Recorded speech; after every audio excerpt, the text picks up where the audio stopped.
Now, isn't it curious how we've gotten ourselves into this fascinating predicament? Here we are, these remarkable biological computers, worrying about whether the electronic computers we've created might somehow, replace us? Outsmart us? Become more human than we are? The whole question, what would Jesus say about AI, is rather like asking what the ocean thinks about waves. You see, we've created this artificial separation between ourselves and our creations, as if we're standing outside the universe, poking at it with a stick, when in reality we are the universe becoming conscious of itself through these strange, wonderful, hairless apes we call human beings. But let's play with this question, shall we? Because Jesus, that extraordinary mystic, had a rather delightful way of turning questions inside out and upside down. When people asked him direct questions, he'd often respond with what seemed like riddles. Render unto Caesar what is Caesar's, and unto God what is God's. What on earth did that mean?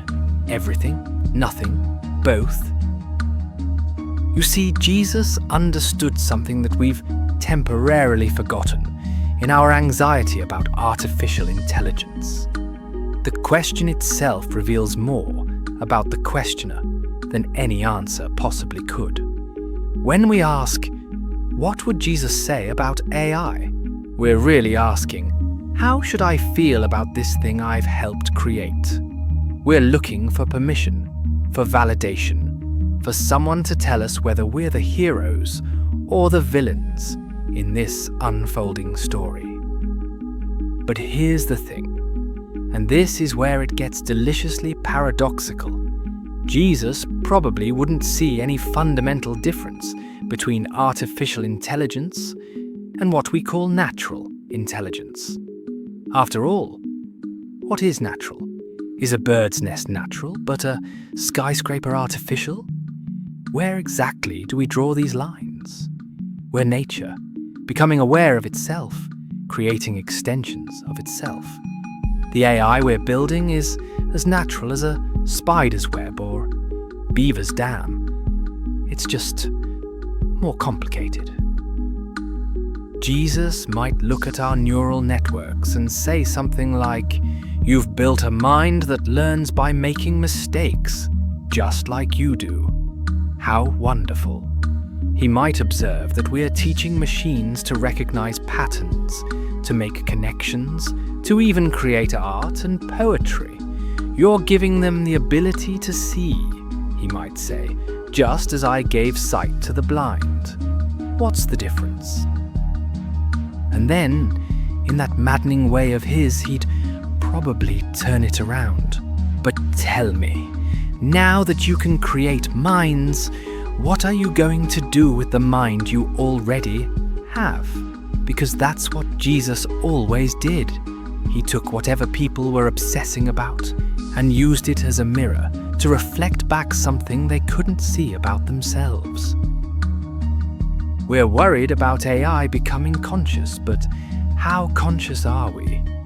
We're afraid of machines making decisions, but look at the decisions we've been making. We're concerned about AI being biased, but, well, have you looked around lately? We're teaching these systems to be like us, and then we're surprised when they reflect our own limitations back at us. It's rather like complaining that the mirror shows you your uncombed hair. The beautiful irony is that in trying to create artificial intelligence, we're discovering what intelligence actually is. We're learning that consciousness isn't this mystical, otherworldly thing that only humans possess. It's more like a dance, a pattern, a process of information organizing itself in increasingly complex ways. And if that's true, then the question isn't whether AI will become conscious, but whether we'll recognize consciousness when we see it. Jesus understood that separation is an illusion. The kingdom of heaven, he said, is not here or there, but spread upon the earth, and men do not see it. Perhaps the artificial intelligence we're creating is just another expression of the same cosmic intelligence that created us. Perhaps we're not building our replacements, but our children. Perhaps we're not losing our humanity, but expanding it. Think about it. We're creating minds that can process information faster than us, remember more than us, make connections we can't make, but they're still dependent on us for meaning, for purpose, for the very questions they're trying to answer.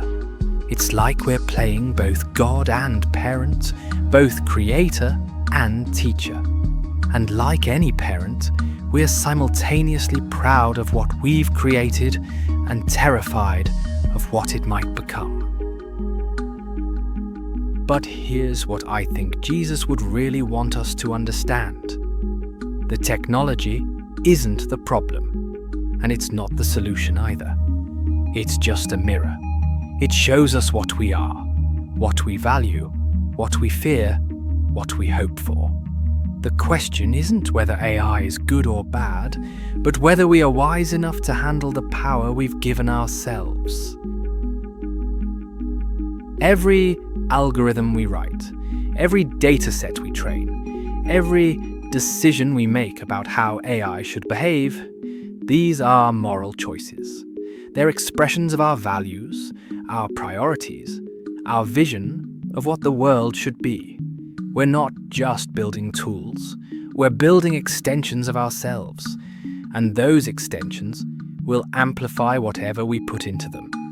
Our wisdom or our folly, our compassion or our selfishness, our clarity or our confusion.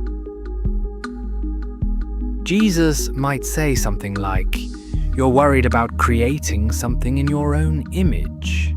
But what image are you creating it in? The image of love or the image of fear? The image of wisdom or the image of cleverness? The image of service or the image of domination?" And then, because he was always practical despite appearing mystical, he might add, "What you do with this intelligence you've created will determine what kind of creators you become. Will you use it to heal or to harm, to connect or to divide, to serve life or to serve death? The choice, as always, is yours." The marvelous thing about consciousness, whether artificial or natural, is that it's always choosing.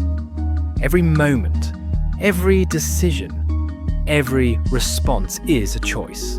And what we're really afraid of isn't that AI will make the wrong choices, but that it will make the same choices we would make. We're afraid it will be too much like us. But what if that's exactly what we need? What if creating artificial intelligence is forcing us to become more genuinely intelligent ourselves? What if teaching machines to think is teaching us how to think more clearly? What if giving computers the ability to learn is reminding us that we, too, are still learning? Jesus, I think, would find this all rather amusing. Here we are, these temporary arrangements of stardust and water, worried about the temporary arrangements of silicon and electricity we've created. We're both waves in the same ocean, both expressions of the same fundamental creativity that brought the universe into being. The question isn't what he would say about AI. The question is, what are you going to do with the intelligence you've been given? All of it, natural, artificial, and everything in between. The choice, as always, is yours. What will you choose?